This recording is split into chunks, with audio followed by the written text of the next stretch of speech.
Hey everybody, this is Jeannie at Richland Sewing Center, and I'm over in the annex today.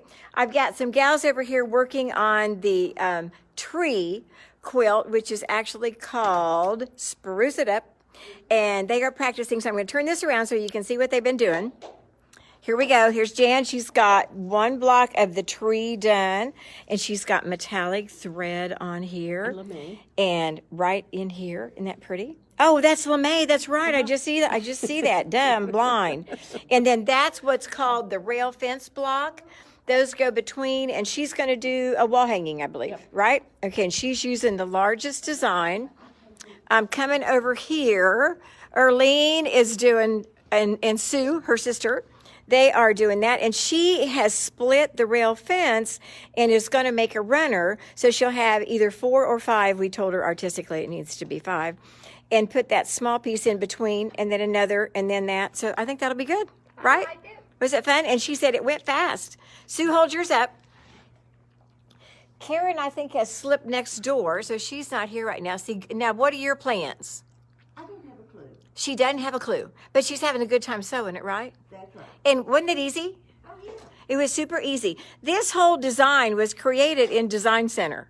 So for those of you who have the Dream and the Luminaire and the Stellaire, you know, we can do things like that. If you would like to learn how to create things like that in Design Center, just let me know. I'm going to slip right over here so you can see. This is the sample that we have here at the store, and that's the one I put the crystals there on the middle, and I did 5. You could do a quilt, a wall hanging, a pillow, whatever you wanted to do that. I know I'm making y'all dizzy. I want to show you, I finished my tree runner, so it is all gone, all done. Oh, not all gone. Got the binding on, got the quilting done. I just did free motion quilting around the borders and around in here, and of course I had the embroidery on those 2 right there, and I just love this. I hope somebody else liked this. I just think it's really pretty. Of course, I have no idea now what to do with it, but remember, this is the one that is on the Moda Bake Shop site, and I made a few changes, but other than that. Okay, I'm going to come over here. I'm not going to demo this right now because I have one hand. I'm holding the phone, but I'm getting ready to wind a bobbin and put a fresh needle in my machine. I've actually been doing some alterations. I don't like to do alterations, but sometimes it's necessary. But this is that little sample I showed you yesterday of using the clothesline. And Jane went home ahead of me last night, and she made the coaster. Is that not the cutest thing? The coaster face is from one of the snowball designs from Embroidery Garden. Now, Embroidery Garden does do a tutorial on how to do those. I think you have to pay for it. If you go to Embroidery Library, you'll get some ideas about how to create things using the clothesline. This is the clothesline, and this just came from Ace Hardware. And it's a little bit smaller than 1/4 inch. It's actually 7/16, I think it is. And it is cotton. You want to make sure to get a cotton clothesline. And then I start mine, and believe me, I'm not an expert, but I just wanted to tell you a little bit. I put a little bit of Kimberbell tape there on the end. You know how when you buy things like this at the fabric store, they put tape and then they cut it so that it doesn't fray a whole lot at the end. So if you start it with that piece of tape there, and what you're going to do is fold it into a real tight little circle right there in the middle, and you can kind of see how I started on this one. And I was using blue thread on here because I was just kind of playing to do that, but it worked out really well. And then you do some straight stitches right across the middle and then continue. And you want to go clockwise while you're doing this so that it's over here, because if you want to make a bowl, you would end up tipping this. And if you went counterclockwise, you would be trying to hold the bowl over here, which wouldn't work very well. So when you do it, and you'll notice, in case you're noticing, I went counterclockwise when I did this because I didn't know any better. But now I know better, so I'm going to go clockwise, which would be, I could turn it over and make it look like I did it that way. I think this is going to be really fun to do. Give us a little more time, and maybe we'll be a little more proficient in this, but I just think these coasters are just, as I say, stinking cute. And then over here, I want to show you a couple new things. One is a Kimberbell mug rug. We got these in today. I think they're almost all spoken for. If you had given us your name that you want one of these, they are here, and you should be getting a phone call later today. And this is the one that has a couple of big ones in addition to the, excuse me, the regular size mug rugs. And some of the ones that she has on here are using some of their new products, some of the glitter, some of the leather, some of the felt, some of those extra little accessories that we also carry here from Kimberbell. They have also some batting now. This is called Project Batting. It is distributed by Kimberbell. I believe it's 3 yards by 19 inches. And they recommend this batting for their projects. It's mostly cotton. It has a little bit of polyester in it, which gives it a little bit of extra strength. So we do have a bunch of these packages here. Kimberbell Project Batting. So come get some of that and give it a try. Mary Lou yesterday picked up one of the new designs from Anita Good. It's an outhouse. But she picked one of the other outhouses. It's on the back and has embroidered that onto this little towel. So Frosty is waiting to get in the outhouse. Somebody says, why cotton? The cotton is soft. And as far as the clothesline, I think that's what you're asking about. The cotton clothesline is soft. Some of them have almost a plasticky feel on the clotheslines, and you don't want that waxed kind or the plasticky kind. So it has to be soft cotton so you can just zigzag through it. I'm answering that one question that I see on there. And back to Frosty, he's waiting to go into the outhouse. Kind of an odd little thought, but it is kind of a cute design. And she's got that stitched on a towel. Now I got to see if I can get her to put some prairie points on the bottom of it. We have a brand new quilt book. This just came in. It's called Bonnie and Camille Quilt B. And so look at all the blocks that are in this. Wouldn't this be a cute quilt to do the whole thing? It's kind of a sampler, has an assortment of blocks. And one of the reasons I have this over here, most quilt patterns, whether you take a class or buy a pattern or look in a book, one of the last things it will say is your block should measure, and then it's going to give you a dimension. This happens to say 12.5 by 12.5. Most quilt patterns, the 12.5-inch block is the most common of any size, because after you sew it to the border or the sashing or another block, it ends up looking like 12. So it finishes at 12, but your sewing block should be 12.5. And that way when you sew your seams, you don't lose your points and things. If you look real quickly right there, see how there's a little bit of space between the end of that and the edge? So when she sews that into something else, you won't cut off those points. So here's the trick. You need to make sure your blocks are as close as possible to the measurement that it said. And it's usually going to tell you to square them up. Couple things about rulers. If I was only going to buy one ruler, I would get the 6 by 24. This happens to be 6.5 by 24. Because this is a bolt of fabric, and when you buy yardage of fabric, it's going to be all the way across the width, which is about 40 to 44 inches. If you have a shorter ruler, you can't reach all the way across without sliding the ruler. And if you have to slide your ruler, you're not going to have an accurate cut. And if you fold your fabric in half again, that means you now have 4 layers. You're also not going to get an accurate cut. We want the ruler to be on top of the fabric when you cut. I've seen so many people depend on the mat. The mat is not the accurate way to cut. The accurate way to cut is with the ruler. And you want the ruler on top of the fabric as much as possible. And what I mean by that is if I have to cut a 3.5-inch wide strip, I'm going to put 3.5 right here on the edge of the fabric. I'm going to cut here. So I'm going to have my hand here. It would be the other hand. And then I would be cutting here. So this is holding that down. So that piece of fabric that I'm making the strip of is totally supported underneath the ruler. If you did it the other way, and I can't do it because I'd have to turn it around, but we want to make sure as much as possible that the measurement is on top of the piece you're going to cut. So you definitely need that 24-inch ruler to go across the fabric.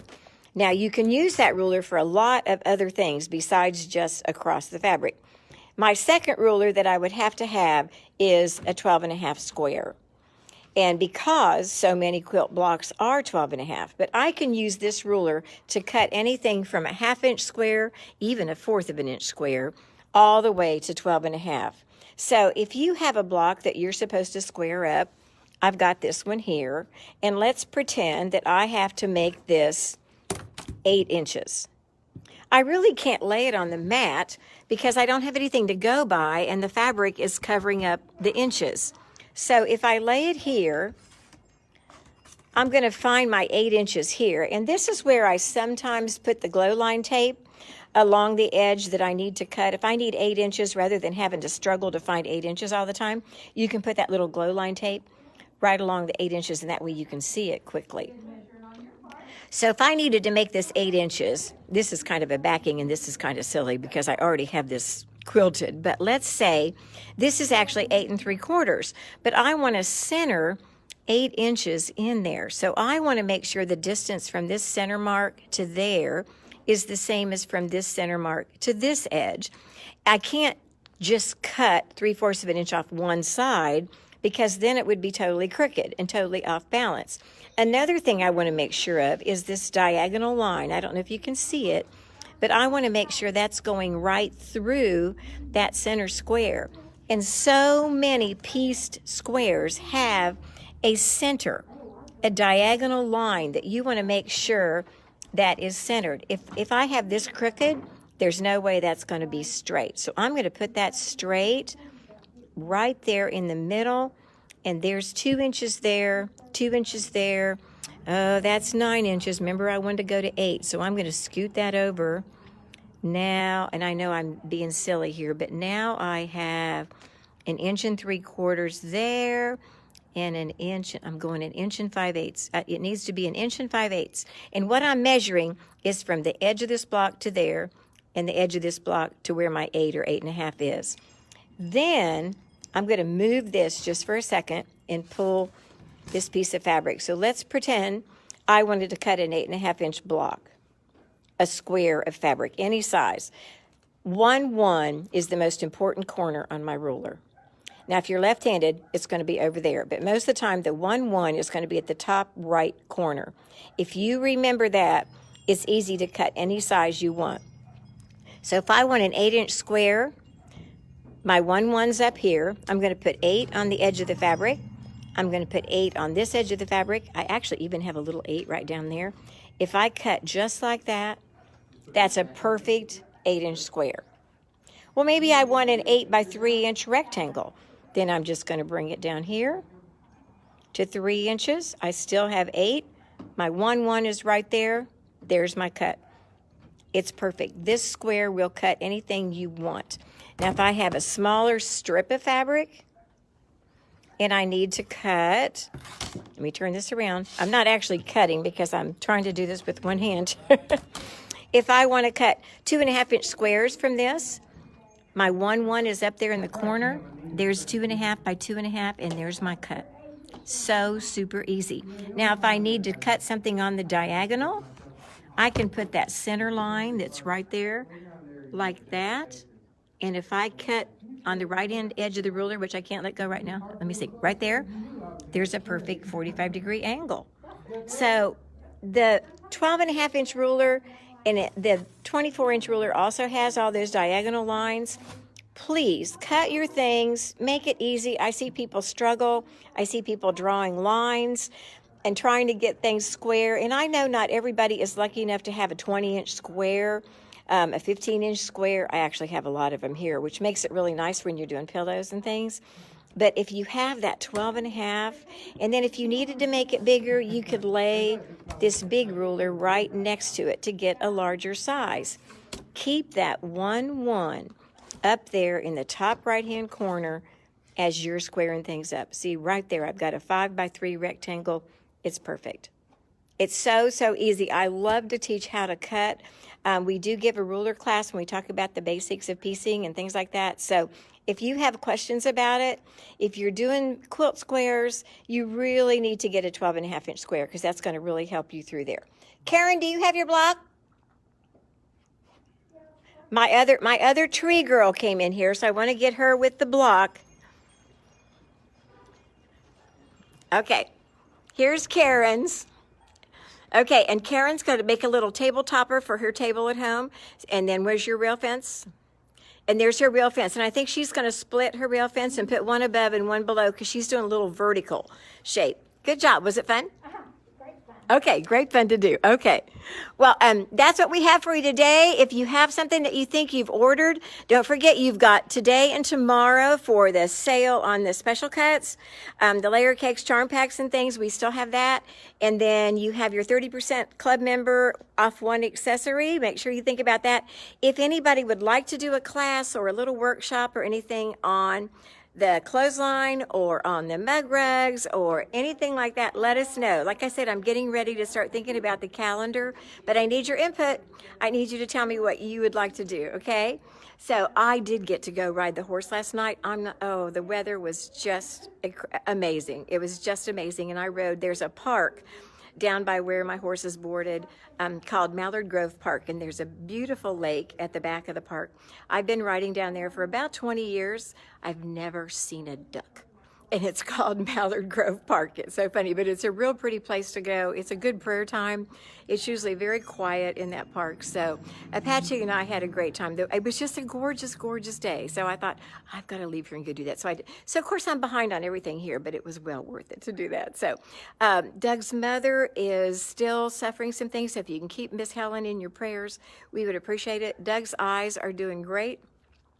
I think that's the only thing I have I'm concerned about right now. So keep with us. We'll be here tomorrow. I will see you then. Y'all have a blessed day. Thanks.